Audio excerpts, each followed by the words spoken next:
আমাৰ এই টিকটিকি ভণ্টিয়ে বোলে মোলৈ চাহ বনাইছে।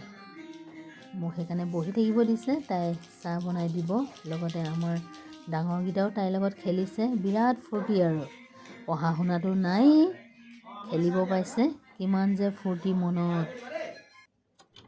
এয়া আমি ৰাতি আমাক নিমন্ত্ৰণ দিছে ভাত খোৱাৰ তালৈ বুলি। যিমান ঠাণ্ডাটো ওলাইছোঁ, খোৱা বুলি ক'লেতো বিৰাটেই ভাল লাগে। ঘৰত যদি এসাঁজ ঠাণ্ডা দিনত বনাব নাপাওঁ কিমান মনটো ভাল লাগে।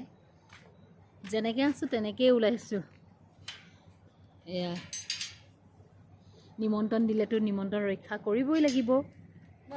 এয়া আমি দুইজনী ওলালোঁ। বিৰাট ঠাণ্ডা পৰিছে, তথাপিও খোৱা বুলি কৈছে নাই,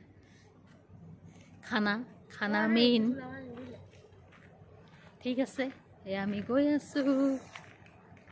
আজি আমাৰ ৰান্ধনি বেলেগ, এক্সপাৰ্ট ৰান্ধনি, সেইকাৰণে মই দেৰিকৈ আহিছোঁ। এইয়া মাংস বনাই আছে।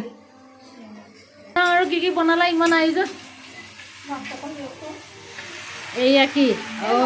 ফুলকবি, সংগীত চৰ্চা। এয়া আমাৰ টিকটিকি ভণ্টি। হা? আত্ৰি। তুমি কি কৰি আছা? হা? Happy birthday কাটিছা?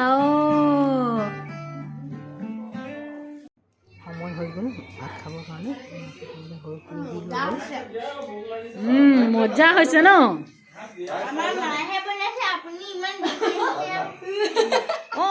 মায়ে বনাইছে, ৰেখাই বনাইছে। এইয়া মাকজনী পুতাকে ক্ৰেডিট লৈছে, মায়ে বনাইছে।